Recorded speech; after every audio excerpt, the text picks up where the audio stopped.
ఓం శ్రీ సాయిరామ్. ఒక చిన్న కథ.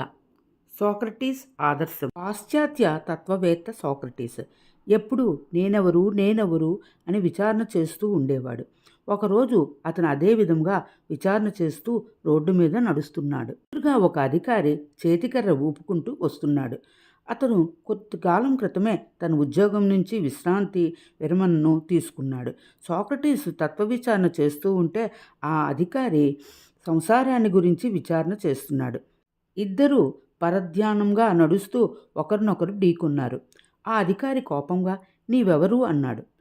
సోక్రటీస్ ఎంతో వినయంగా శాంతంగా అదే నాకు తెలియటం లేదండి, దయచేసి చెప్పండి నాకు నేనెవరు. ఆ అధికారికి సోక్రటీస్ మాటలు అర్థం కాలేదు.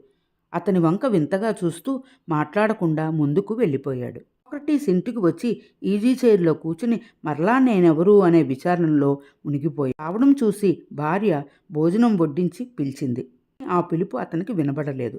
ఒక గంట సేపు కాచుకుని కూర్చుంది. ఇక ఉండబట్టలేక కోపంతో బిందె నీళ్లు తెచ్చి భర్త నెత్తిపై కుమ్మరించింది, పరధ్యానాన్ని పోగొట్టడానికి. సోక్రటీస్ కొంత తేరుకుని రోజు ఉరుములు మాత్రమే వినబడేవి, ఈరోజు కుంభవృష్టి కురిసింది అని పరమశాంతంగా అన్నారైతే ఆ విధముగా చేసిన భార్యను కొట్టేవారు.